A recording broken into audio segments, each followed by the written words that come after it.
And now it's time for a little thing we like to call the world's gone mad.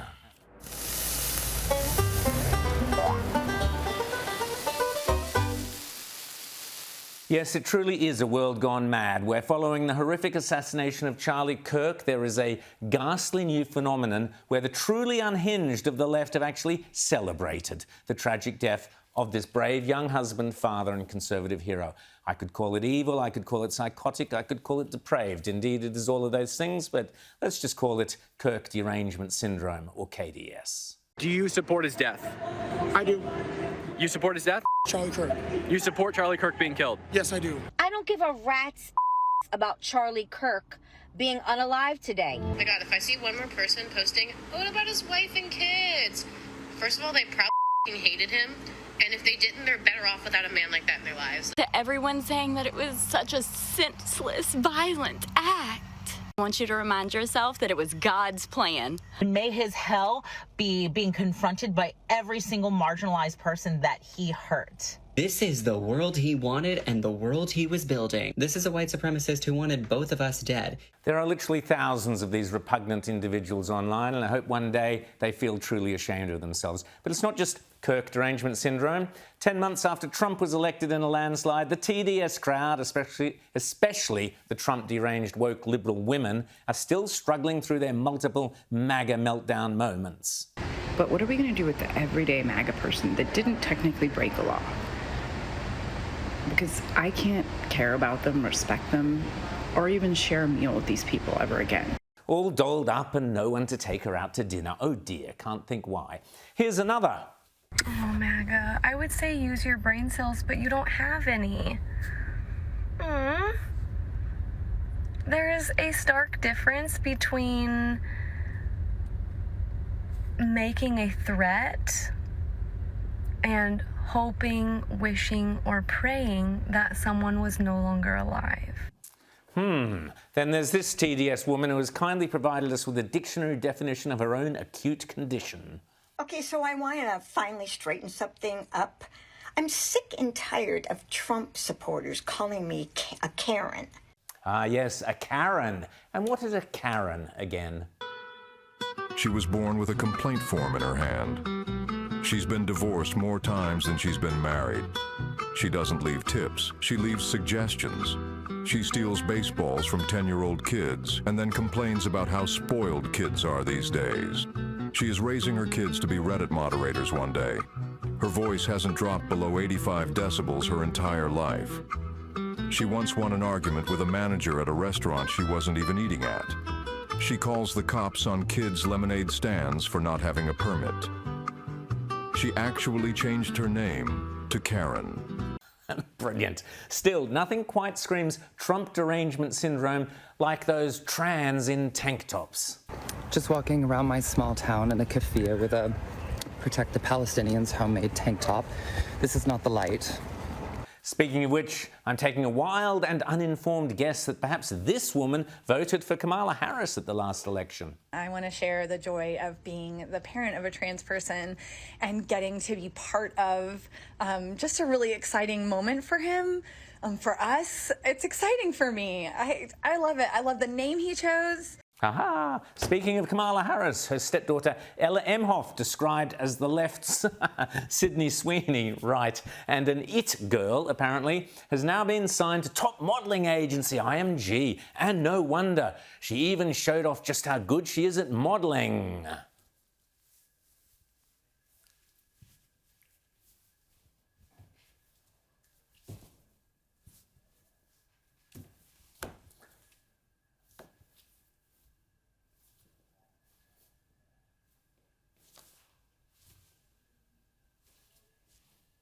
How can I compete with talent like that? How did I do? Anyway, speaking of Kamala, here's her bestie, Lady Gaga, going full devil worship, complete with caged female sex slaves at her latest concert.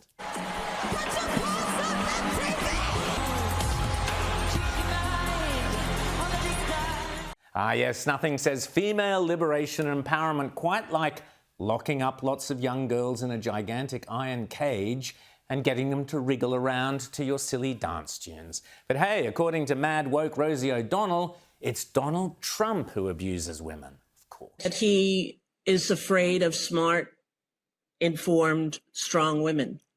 And, he thinks women are to be abused. Yeah, I felt like that too.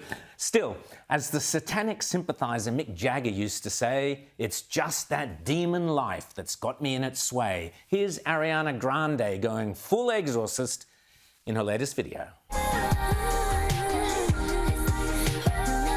Next thing you know, they'll be remaking Jesus Christ Superstar with an actress playing the carpenter from Nazareth. Oh, hang on. Anyway, but speaking of atrocious acting skills, this young woman couldn't help weeping spontaneously thinking about the new Hollywood movie about, you guessed it, Palestine. I just watched The Voice of Henry Job, the movie. Please watch it. How does this happen? How does this happen? It's called crocodile tears, dear. But speaking of Palestine, this week we also had Greta Thunberg's ridiculous flotilla. After claiming she'd been attacked by a drone, it appears one of her idiot neo-Marxist buddies may have set off a flare and set fire to their own ship.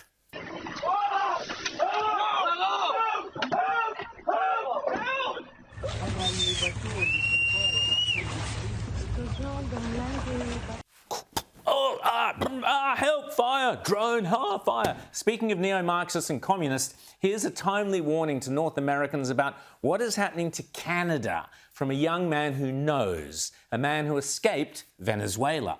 Everything that you are seeing now here in Canada is what happened in Venezuela 20 years ago, step by step, because it's a script from communism.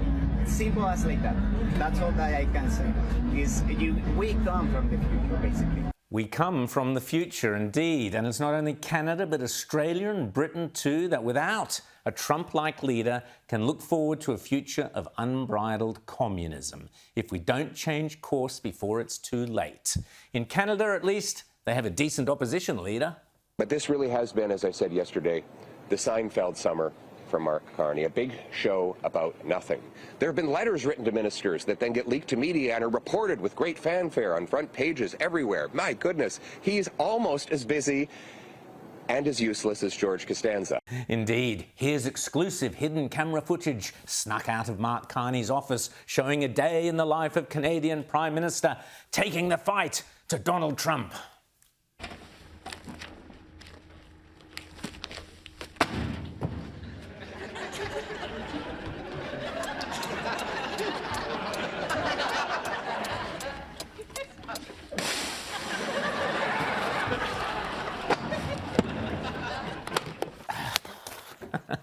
Meanwhile, speaking of useless politicians, this is David Lammy, who is Britain's new Deputy Prime Minister. Here he was before his parliamentary career doing a TV quiz show. What was the married name of the scientists Marie and Pierre who won the Nobel Prize for Physics in 1903 for their research into radiation?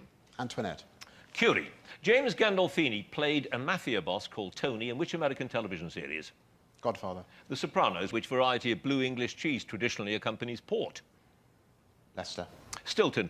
Who acceded to the English throne at the age of 9 on the death of his father Henry VIII in 1547? Henry VII. Edward VI. Henry VII. Not exactly brain of Britain, but watch closely this interview when he was Home Secretary about the lack of policing in a troubled crime spot in London. Look closely. If it feels like neighbourhood policing has vanished, it's not around you. We haven't seen a police while I've been here, and I've been here for a little while now. Haven't seen a policeman anywhere. Too funny. But if you really want a good laugh, nothing beats the modern British police force. Watch them in action last weekend arresting all those dangerous protesters. So there's no arrest of this old lady here. Look. Here, look. Behind.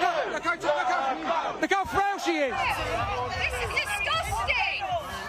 Disgusting. For the country, and he's saved this country. What are you doing? Ah, yes, the modern British police force tackling the hardcore crims. Of course, in offence-taking Britain these days, it's even an offence to call someone a muppet. Am I being arrested or being detained? Arrested. I haven't said the caution. Arrested? Yeah. Well, what have I done wrong? Are you with the caution before I pull the cord?